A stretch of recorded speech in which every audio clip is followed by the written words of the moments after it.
Talfiq ialah istilah yang digunakan merujuk kepada asasnya ialah orang yang bertukar-tukar mazhab.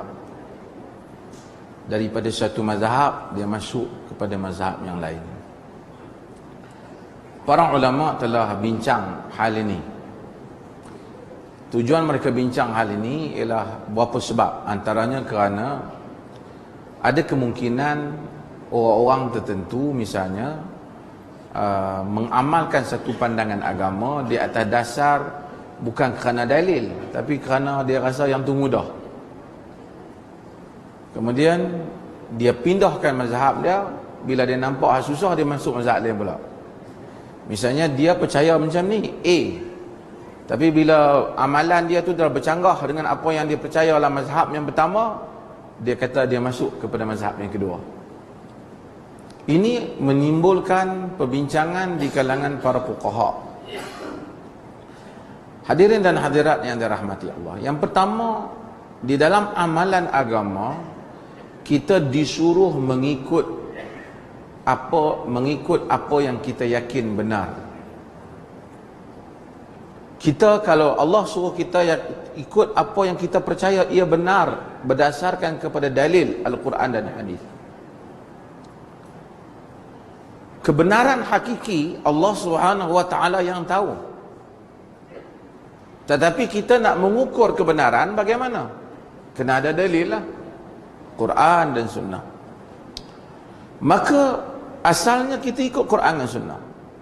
Tapi kemungkinan kita ini tidak cukup untuk memahami maksud ayat, latar ayat. Bukan semua orang terpelajar. Dan kalaupun terpelajar, bukan semua orang mencapai tahap ilmu pada tahap yang boleh dia buat kesimpulan hukum, khususnya di dalam membabitkan hukum hakam fiqh dalam semua perkara. Maka Quran menyatakan fas'alu ahla dzikr in kuntum la ta'lamun, hendaklah kamu tanya ahli zikr, orang yang mempunyai pengetahuan, jika kamu tak tahu. Yang ni asasnya. So kita kena tanya pengetahuan. Allah pula tak bagi tahu. Ahli pengetahuan tu kalau orang Malaysia kena tanya orang Malaysia saja ke, ataupun boleh tanya juga orang Indonesia. Dia tak bagi tahu. Dia kata ahlu zikr. Para sahabat radhiyallahu anhum ajma'in, mereka ini telah bertanya Nabi SAW. Bila Nabi tak ada, kadang-kadang mereka bertanya antara satu sama lain, khususnya mereka yang dianggap sebagai mempunyai ilmu pengetahuan, termasuklah khulafa yang 4 dan juga beberapa Abdullah bin Abbas, Abdullah bin Mas'ud, Abdullah bin Umar, yang terkenal dengan ilmu pengetahuan mereka. Anak-anak murid sahabat, tabi'in juga bertanya sahabat. Ketika mereka bertanya, mereka tak pernah kata, kalau awak tanya ke Umar, awak tak boleh tanya dah kepada Ali. Seperti mana orang kemudian yang fanatik, jika awak dah bertanya ikut mazhab Hanafi, tak boleh dah ikut mazhab Syafi'i. Mereka telah tanya Umar, mereka telah tanya Ali, mereka telah tanya Uthman, mereka tanya berbagai-bagai pertanyaan, kerana asasnya Allah menyuruh fas'alu ahla dzikr. Ahli zikir tu orang Madinah kena tanya Madinah saja ke? Tak. Mereka tanya saja siapa ahli ilmu. Maka untuk cross, tanya orang ni, tanya ulama ni, kemudian tanya ulama ini, bukan satu isu di dalam agama. Kemudian muncul selepas daripada itu mazhab banyak. Tapi muncul khususnya mazhab 4 yang masyhur, mazhab Hanafi, mazhab Malik, mazhab Syafi'i dan Hanbali.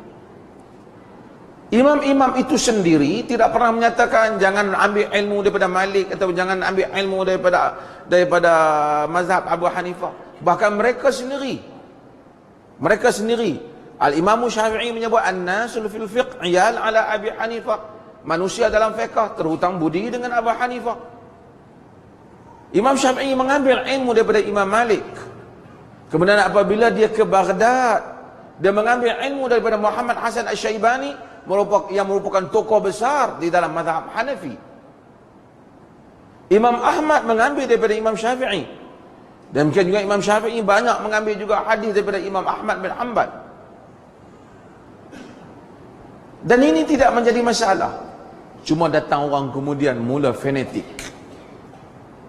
Kalau dah kau mengikut Syafi'i, kau tak boleh lagi pergi ikut mazhab Hambali umpamanya. Maka jadikan seolah-olah ni satu registration yang mana orang dah register, dia tak boleh dah. Dan mereka buat contoh-contoh. Kononnya kalau ambil, sekali orang ambil, orang mudah-mudahkan agama. Memudah-mudahkan satu hal yang lain. Tapi mencari yang mudah dalam perkara yang dibenarkan, satu hal yang lain. Di dalam hadis Aisyah radhiyallahu anha, yang diriwayatkan oleh Imam Muslim dalam sahihnya, dia menyebut bahawasanya ma khuyyira Rasulullah sallallahu alaihi wasallam baina amrain illa ikhtar atau illa akhadha aisarahuma ma lam yakun isman. Nabi tidak diberi pilihan dua benda, melainkan dia akan pilih yang mudah jika sekiranya tak berdosa. Jika di hadapan kita ada 3 pendapat dan semua pendapat itu lebih kurang sama saja dari segi penghujahan, kita boleh ambil yang mana yang mudah.